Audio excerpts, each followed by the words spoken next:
Bendiciones a todos, Dios los bendiga. Bueno, antes de comenzar el estudio de hoy, queremos darle las gracias a todos los que ah, participaron el día de ayer en la comunidad de Manuel Serrano, así se llama la comunidad donde fuimos ayer. Realmente fue Dios glorificado, exaltado, como Él lo merece. Fue muy hermoso, es una de las comunidades que más impacto ha tenido en nuestras vidas. Había gente hasta en silla de ruedas, 3 personas que estaban, y la verdad fue muy impactante de ver cómo los niños recibían sus juguetes, la gente la ropa, y pues eso nos motiva para seguir adelante y seguir haciendo lo que la palabra dice en Mateo 25, 31 al 46. Y sigamos adelante y no nos detengamos, no dejemos que el enemigo nos robe el gozo. Y sea como sea, el evangelio tiene que ser predicado. Y se los digo eso porque pues, a la vez que fue un día de gozo, también fue una noche muy, muy dura de lucha espiritual, que ya lo sabrán. Pero sigamos glorificando al Señor.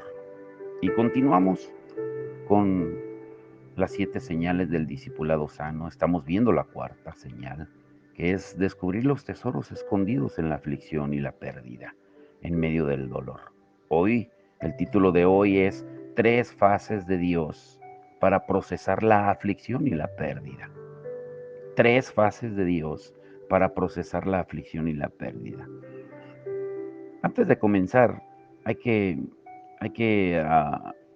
entender esto. Según los psicólogos, escuchen esto, según los psicólogos, hay 5 etapas de respuesta ante la muerte y la pérdida.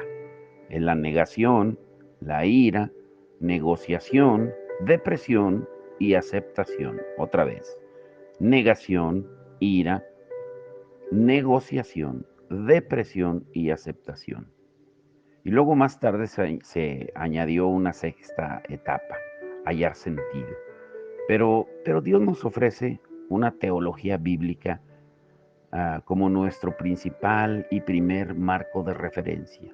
Las escrituras describen 3 fases bíblicas para procesar la aflicción y el sufrimiento. Prestar atención al dolor, esperar en el intermedio confuso y permitir que lo viejo dé a luz a lo nuevo. Y cada una de esas fases tiene sus características distintivas y no se presentan necesariamente de forma escalonada. De hecho, es frecuente que se superpongan y como veremos, también es posible experimentar las 3 fases al mismo tiempo. Sin embargo, el proceso comienza cuando se le presta atención a las pérdidas y se siente el dolor que causan. Pero veamos primero la primera fase, prestar atención al dolor. Cuando experimentamos una pérdida en nuestra vida o iglesia, es frecuente que nos sintamos molestos o enojados con Dios y tratemos la situación como una invasión extraña que viene del espacio exterior. Olvidamos que atender el dolor de la aflicción y la pérdida es algo que ha sido distintivo del pueblo de Dios desde el principio. Veamos los siguientes ejemplos. En Esther 4 del 1 al 3 y Daniel 9, 3, los antiguos hebreos expresaban sus lamentos de manera dramática y física, rasgando sus ropas, vistiéndose de luto y sentándose sobre ceniza. Y estas escrituras nos dan la referencia. Y también durante la generación de Noé, las escrituras indican que a Dios mismo, en Génesis 6:6, le dolió el corazón por causa de la perversidad de los seres humanos. En el libro de Job, 36 capítulos describen a un hombre que se sentía angustiado y enojado y en ocasiones tenía ideas suicidas, se deprimía y estaba desconcertado. En Job 4, 1 al 36. Perdón, Job 4:1 y Job 36:33. También el escritor de sabiduría nos dice en Eclesiastés 3, del 1 al 4, todo tiene su tiempo debajo del sol. Hay un tiempo para todo lo que se hace bajo el cielo, incluyendo un tiempo para llorar y un tiempo para estar de luto. El profeta Jeremías, que es conocido como el profeta llorón, escribió todo un libro de la Biblia que lleva el nombre de Lamentaciones. Jesús mismo oró, dice Hebreos 5:7, con fuerte clamor y lágrimas. Y en el huerto de Getsemaní, él se sintió angustiado, lleno de dolor y espiritualmente sobrecogido, pero no emocionalmente congelado o paralizado. En Lucas 22:39 al 44. Desde Génesis hasta Apocalipsis, las escrituras nos invitan a asimilar las temporadas de aflicción y tristeza como uno de los aspectos centrales de la vida espiritual. Rechazar estas temporadas es vivir solamente la mitad de la vida y vivir una espiritualidad marcada por lo irreal. Y si la vida espiritual auténtica es algo, es una entrega absoluta a la realidad, no un escape de ella. Y tal vez los ejemplos más motivadores e instructivos que tenemos en cuanto a prestar atención al dolor se encuentra en el libro más popular a lo largo de la historia, el libro de los Salmos. Por eso aprendamos a lamentarnos a partir de los Salmos. Los Salmos constituyen un libro amado y con razón, porque hay un salmo para cada suspiro. En ese libro de los Salmos, el más largo de la Biblia, encontramos salmos de adoración, de acción de gracias, de sabiduría, de arrepentimiento e incluso otros que manifiestan duda. Según la tradición, la mayoría fueron escritos por David. Sin embargo, la mayor parte de ellos distan mucho de ser alegres. El número de las lamentaciones sobrepasa en gran medida a todas las demás clases de cantos en salterio. Entre la mitad y los 2/3 de los 150 salmos se pueden clasificar como lamentaciones. Ellos nos fueron dados a nosotros, al pueblo de Dios, para enseñarnos de qué manera orar sobre nuestras emociones y luchas para llevarlas a Dios. Los salmos de lamento nunca dejan de prestarle atención a la realidad de que la vida puede ser dura, difícil e incluso brutal. Se quejan de la aparente ausencia de Dios. Ponen atención cuando las circunstancias parecen decir que Dios no es bueno. Claman a Dios en busca de consuelo y atención, y luchan con las dudas acerca del amor leal y fiel de Dios. El Salmo 43, 2 dice, ¿por qué debo andar de luto y oprimido por el enemigo? Salmo 42, 3 dice, mis lágrimas son mi pan de día y de noche. El Salmo 88, 6 y 7, me has echado en el foso más profundo, en el más tenebroso de los abismos, me has abrumado. Los salmos operan con la certeza de que Dios le permite a su pueblo experimentar grandes sufrimientos, aunque no siempre comprendamos las razones del porqué. David, el autor de muchos de los salmos, es bien conocido por haber sido un hombre conforme al corazón de Dios en Hechos 13:22. No obstante, de lo que pocos se dan cuenta es que esto se refleja en la forma en que él les prestaba atención repetidamente a sus pérdidas, desilusiones y temores. Y David no solo notaba esas cosas, sino que hasta componía canciones acerca de las numerosas pérdidas que sufrió y se las cantaba a Dios en forma de oraciones. Por ejemplo, David tenía un amor y un respeto profundo por el rey Saúl, a pesar incluso de que éste lo había perseguido y buscado para matarlo. Durante muchos años, David también tenía como mejor amigo a Jonathan, el hijo de Saúl. Y cuando Saúl y Jonathan murieron en una batalla contra los filisteos, David no se limitó a seguir adelante y entrar en el plan que Dios tenía para su vida como el nuevo rey. En lugar de eso, dedicó un tiempo a lamentarse. Y David escribió un cántico, una lamentación conmovedora, hermosa y detallada acerca de aquel suceso tan terrible, y se encuentra en 2 de Samuel 1 del 17 al 27. Él sentía angustia debido a aquella catástrofe. Cómo han caído los valientes Saúl, Jonathan, nobles personas, fueron amados en la vida.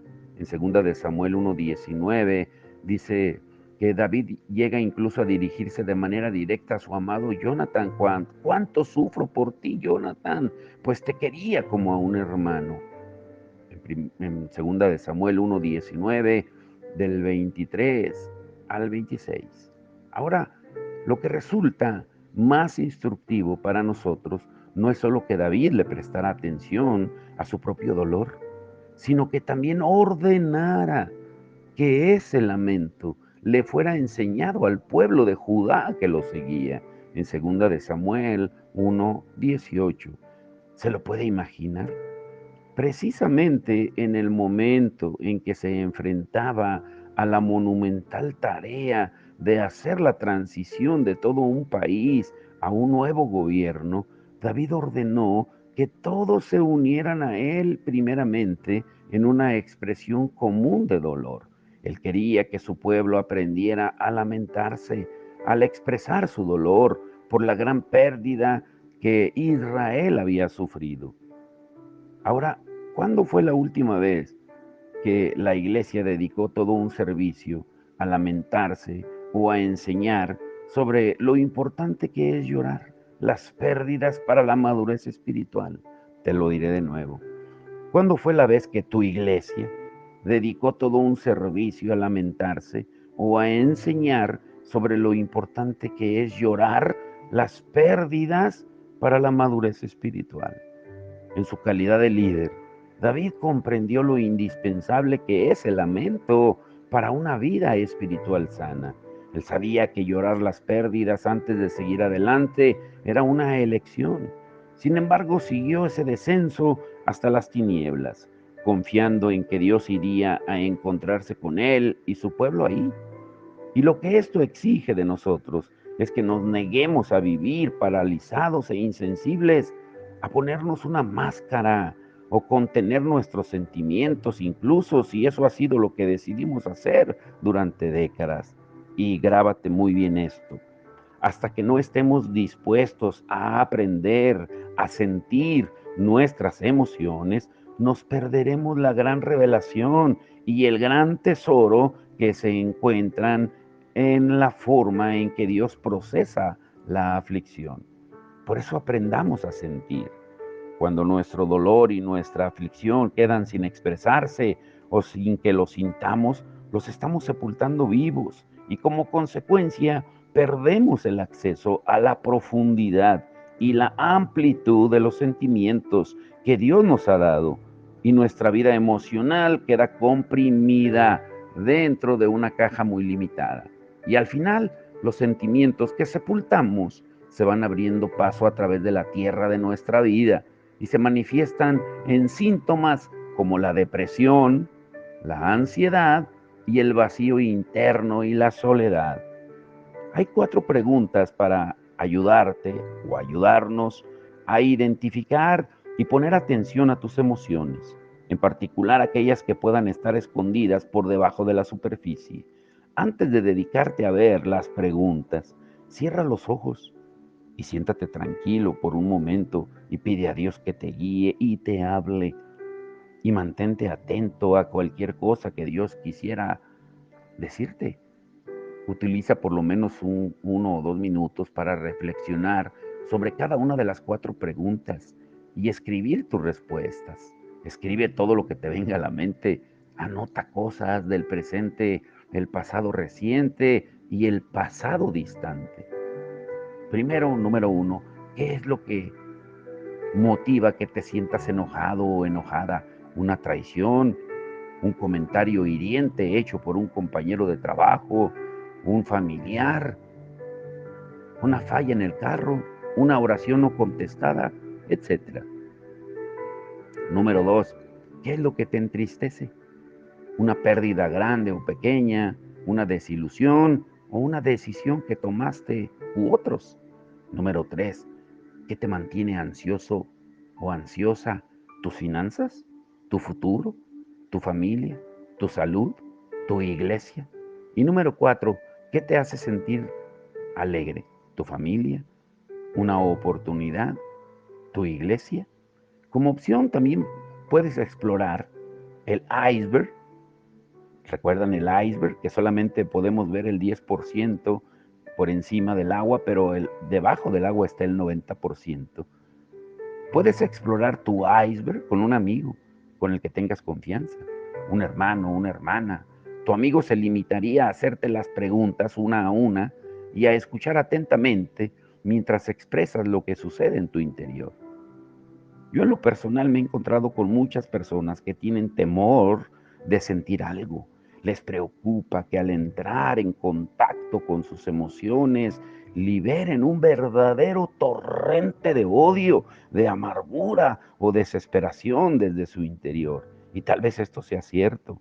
Sin embargo, un maravilloso producto secundario de prestar atención a nuestro dolor es un nuevo descubrimiento de la misericordia de Dios en el Evangelio. Descubrimos que Dios nos ama y nos acepta realmente tal como somos. De hecho, cuando me hago consciente de mis emociones, no solo me conecto con su amor, sino que se comienzan a derrumbar las murallas de defensa que he levantado para aislarme de las personas. Y así me doy cuenta de que si me arriesgo a vivir en Cristo a partir de mi auténtico yo, pues no moriré. Sin embargo, para que esto suceda es crítico que le prestemos atención a nuestro dolor ante la presencia de Dios como expresión de una oración dirigida a Él. Y esto al mismo tiempo se superpone y nos guía hacia la siguiente fase del proceso que Dios realiza con nuestro dolor, la cual consiste en esperar en el confuso intermedio. La segunda fase es esperar en el confuso intermedio. Las pérdidas y el dolor nos obligan a detenernos, esperar e incluso cambiar nuestros planes. Y esto puede resultar especialmente difícil, arduo, para aquellos de nosotros que vivimos en una cultura que valora el ajetreo, la prisa, la carrera, la productividad y la previsibilidad. Y por esta razón es posible que esperar sea una de las lecciones más difíciles que aprender como seguidores de Jesús. Sin embargo, las escrituras están llenas de ejemplos de personas que tuvieron que aprender a esperar en Dios. Noé esperó largo tiempo que llegaran las lluvias y después que las aguas se retiraran. Abraham y Sara esperaron casi 20 años para que Dios cumpliera su promesa de darles un hijo. José esperó más de 20 años, la mayoría de ellos en esclavitud, servidumbre y prisión, antes de saber cuál era el propósito de Dios al permitir sus grandes sufrimientos. Y durante esos tiempos difíciles, y a pesar de ellos, Moisés esperó 40 años en el desierto antes de recibir el llamado de Dios para guiar a su pueblo en su salida de Egipto, y después esperó otros 40 años antes de alcanzar la tierra prometida. Ana esperó años para que sus oraciones por un hijo tuvieran una respuesta. Elizabeth esperó décadas antes del nacimiento de Juan el Bautista. Job esperó años, no meses, antes de que Dios se le revelara y le diera un nuevo comienzo en la vida. Los apóstoles esperaron confusos y desconcertados entre la crucifixión de Jesús y la llegada de Pentecostés. Con estos pocos ejemplos nos damos cuenta de que desde el principio hasta el fin de las Escrituras descubrimos relatos en los cuales Dios enseña a su pueblo a esperar. Y esa temporada de espera era casi siempre confusa y desorientadora. Las tentaciones son grandes, caer en un pozo de desesperación, medicarnos o aturdirnos con alguna conducta adictiva, dejar de hablar con Dios debido al enojo. Lo que hace tan difícil la espera es que no estamos seguros de dónde está Dios, qué está haciendo o cuándo va a terminar con esta espera, si es que termina. Nos sentimos indefensos y confiamos en Él con una dependencia total. No podemos ver el futuro y tampoco tenemos manera de volver al pasado, donde teníamos una sensación de estabilidad y orden. Nos hallamos justo frente a la cruz, con el fuego purificador que Juan de la Cruz, nuestro místico y escritor del siglo XVII describe como la noche oscura del alma. Una noche oscura no es un simple sufrimiento, sino toda una experiencia de crisis por la desolación espiritual. Y es posible que nos sintamos indefensos, agotados, vacíos y consumidos por una sensación de fracaso o derrota. La profunda comprensión de este escritor, Juan de la Cruz, en cuanto a esa fase intermedia de confusión, es que se trata de la manera común de crecer en Jesús, sin excepciones, porque Dios percibe las imperfecciones que hay en nuestro interior y a causa de su amor por nosotros, y no se contenta con dejarnos en nuestra debilidad, y por esta razón nos lleva a la noche oscura. Ningún alma crecerá con profundidad en la vida espiritual, a menos que Dios trabaje de forma pasiva en esa alma por medio de la noche oscura. Sin embargo, es en esos tiempos intermedios y confusos que Dios desarraiga nuestra voluntad propia, nos despoja de las capas de nuestro falso yo y nos libera de los apegos malsanos. En estos tiempos intermedios es cuando somos vaciados, y ese vaciamiento tiene un propósito principal: hacer espacio para algo nuevo y mejor. Enfrentémoslo. Esperar en Dios en medio de una pérdida es algo que desafía los instintos humanos y las soluciones inmediatas. Y esto va en sentido contrario a la cultura occidental y a nuestra inclinación hacia nuestra propia voluntad. Esa es la razón por la cual necesitamos con tanta urgencia que el Espíritu Santo nos sostenga en momentos así. Un tema del que raras veces hablamos hoy, que la naturaleza de Dios es ser paciente. Y Él nos recuerda que cuando el Espíritu Santo desciende, la paciencia y la espera están siempre presentes también. ¿Por qué? Pues porque es su naturaleza. La raíz, escucha bien esto, de la rebelión original de Adán y Eva fue la impaciencia. Porque para decirlo en pocas palabras, todo pecado se puede remontar a la impaciencia. Por eso tengamos paciencia en lo que estamos atravesando. El que tenga oídos para oír, oiga. Yo encuentro el origen de la impaciencia también en el diablo mismo. Dice segunda de Pedro 3:9 que nosotros funcionamos de acuerdo a unos horarios muy distintos a los nuestros. Dios opera en horarios distintos a los nuestros, porque para Dios un día son como 1000 años. Ahora, ¿acaso es de maravillarse que esta segunda fase de esperar en el confuso intermedio durante la pérdida sea tan desafiante, si no es que casi imposible sin el Espíritu Santo? Yo en lo personal, cuando me he resistido a Dios, al sencillamente buscar más ocupación y tratar de mantenerlo todo unido, lo que he provocado es una interrupción en la preparación que necesitaba a fin de recibir el nuevo comienzo que Dios tenía para mí. Cuando he esperado en Él, he descubierto que esa confusión intermedia estaba llena de revelaciones y misericordias. Ese tiempo que se veía como una temporada vacía, imprecisa e inactiva, resultó ser un lugar sorprendente de transición y una poderosa obra de Dios por debajo de la superficie de mi vida.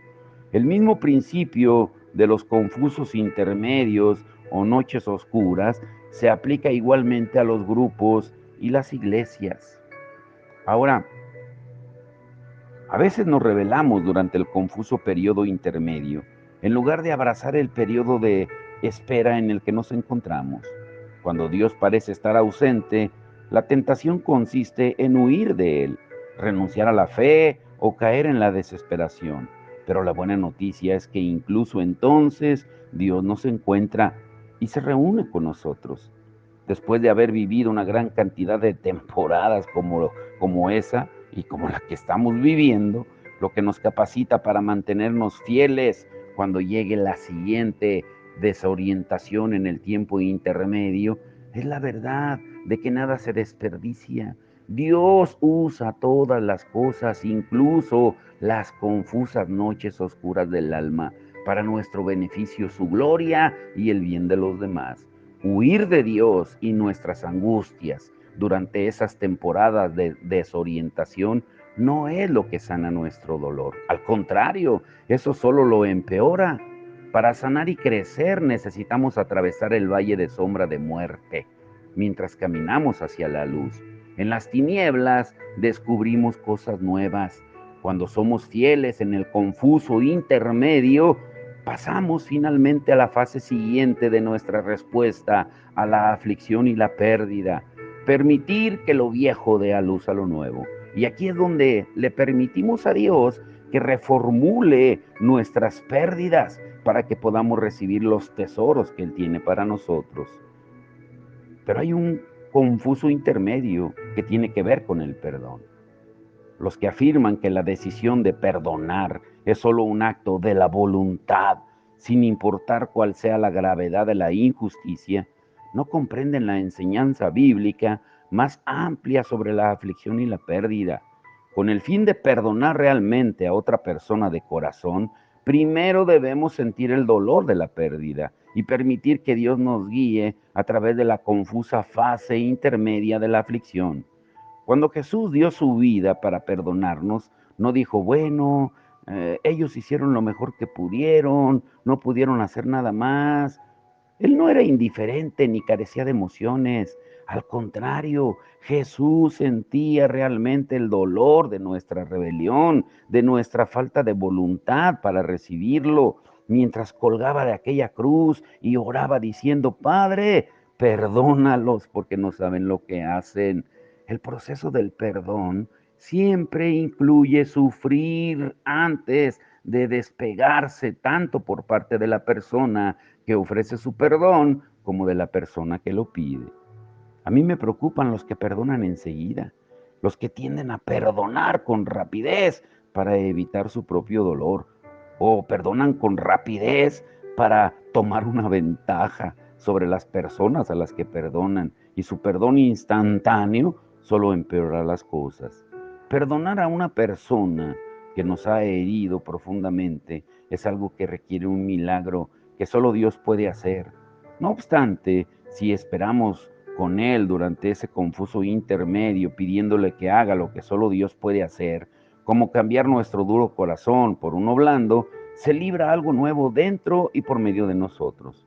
Y así permitimos que la tercera fase de Dios se haga realidad en nuestra vida, que es permitir que lo viejo dé a luz a lo nuevo. Esta es la tercera fase de Dios para procesar la aflicción y la pérdida. La verdad central del cristianismo es que Jesús murió una muerte real en la cruz y se levantó de entre los muertos. Él resucitó. Eso es lo que nos capacita para afirmar que nuestras pérdidas y nuestros finales son puertas que se abren hacia nuevos comienzos, incluso cuando no podemos ver nada bueno que pudiera brotar de ellos. Nuestras pérdidas son reales. Sin embargo, también lo es la resurrección que nuestro Dios vivo trae a partir de esas pérdidas. Dios nos invita a confiar en Él durante las numerosas muertes pequeñas por las que pasamos en nuestra vida. Jesús mismo dijo en Juan 12:24, si el grano de trigo no cae en tierra y muere, se queda solo, pero si muere produce mucho fruto. Y esa certeza de la promesa de Dios nos afirma, incluso cuando sentimos que hemos descendido al infierno y no tenemos esperanza alguna de un nuevo futuro. Ahora, debido a que Jesús vive y la resurrección es una realidad, nos esperan dones enormes al otro lado de la pérdida y la aflicción, si esperamos en Él y permanecemos en Él.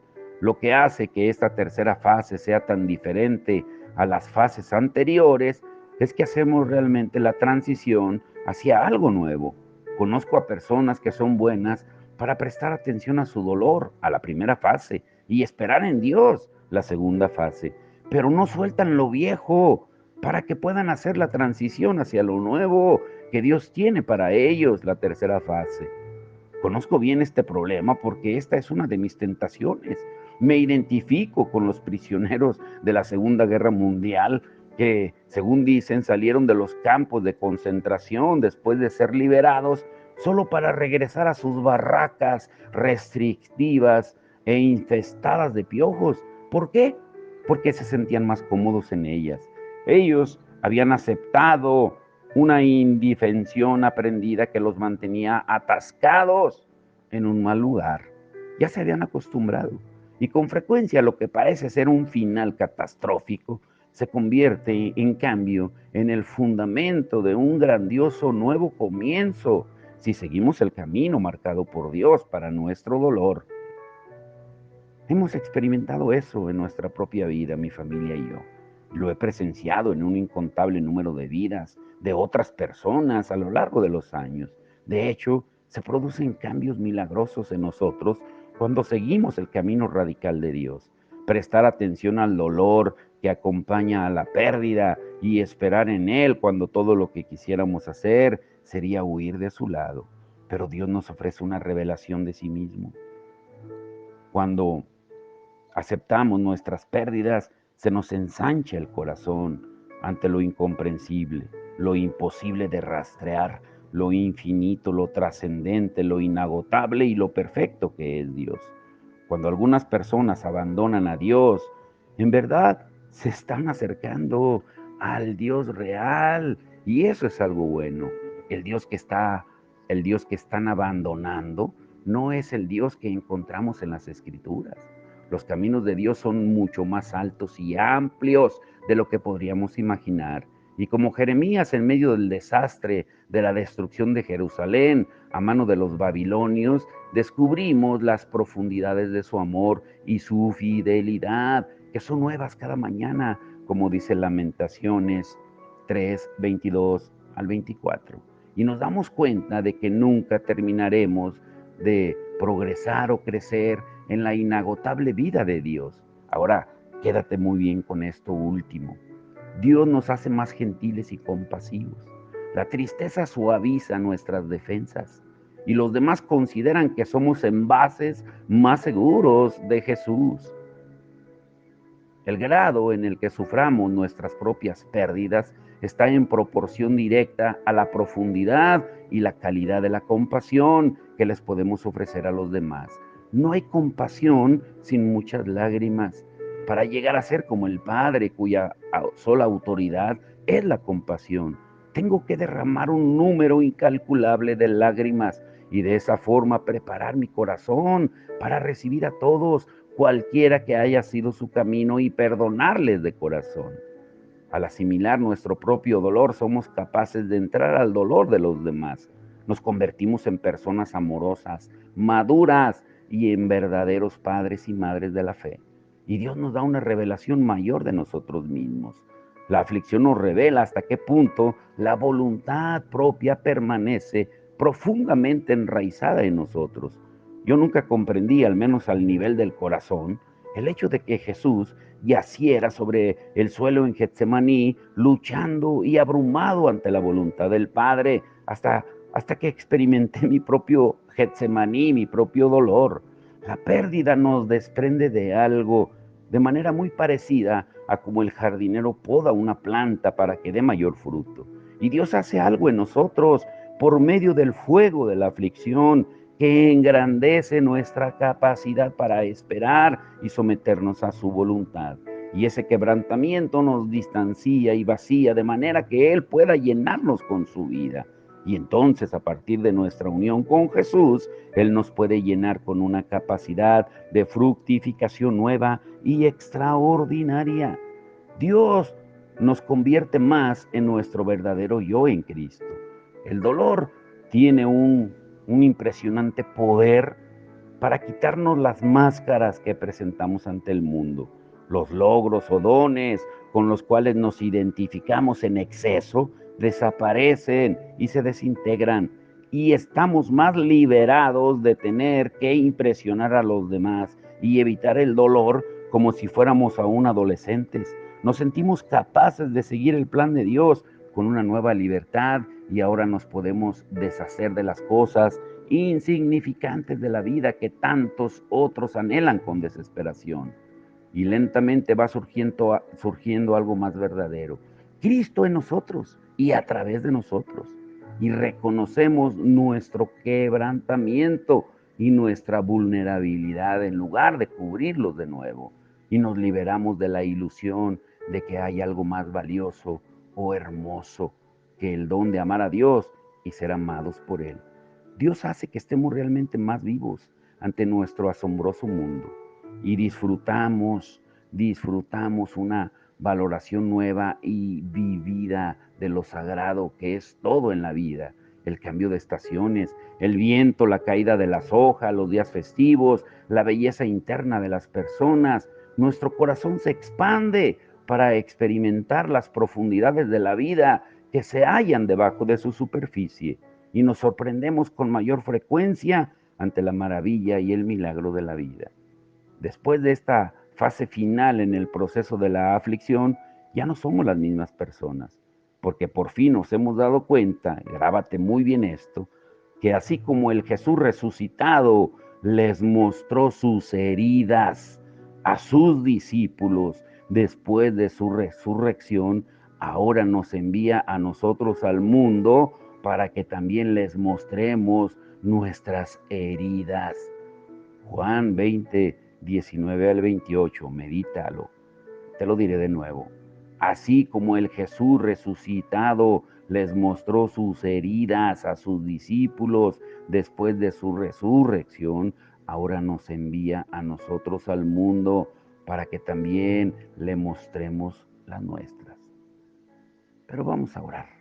Que el Señor nos haga entender, comprender que tenemos que pasar por estas tres fases de Él para procesar la aflicción y la pérdida. Nunca las olvides. Prestar atención al dolor, esperar en el confuso intermedio y permitir que lo viejo dé a luz a lo nuevo. Esas son tres fases de Dios para procesar la aflicción y la pérdida. Padre, en el nombre de Jesús, te damos gracias. Te damos gracias primeramente, Señor, como ya lo hicimos al principio, por lo maravilloso que mostraste tu amor el día de ayer en esa comunidad. Gracias por los que han entendido que unos siembran, otros riegan, pero la gloria es tuya. Y todos podemos ser útiles de diferente manera en el reino de Dios. Que la gloria siempre sea tuya y no del hombre. Que la gloria sea de tu reino y no de ninguna denominación. Que la gloria te la lleves tú siempre y que el hombre no te la quiera robar. Te damos gracias por todo y ahora te rogamos que tú nos hagas entender esas tres fases en que tú nos procesas para entender, para procesar la aflicción y la pérdida. Porque muchas veces nos quedamos estancados, reprimidos y nos volvemos amargados, enojados, con corazón duro. Pero hoy tú nos enseñas ese proceso que debemos de pasar todos y nos lo das con ejemplos bíblicos, aún contigo mismo, Señor, que tú estuviste afligido, angustiado hasta la muerte, como tú mismo lo dijiste, pero pasaste la prueba, porque tú pasaste esos tres procesos, esas tres fases, y ahora tú nos motivas a que hagamos lo mismo, que sigamos tus pisadas, a que tomemos nuestra cruz diariamente y te sigamos, como dice Lucas 9:23, y que no se haga nuestra voluntad, como tú le dijiste al Padre, sino la tuya. Te damos la gloria y la honra en el nombre de Jesús. Amén y amén.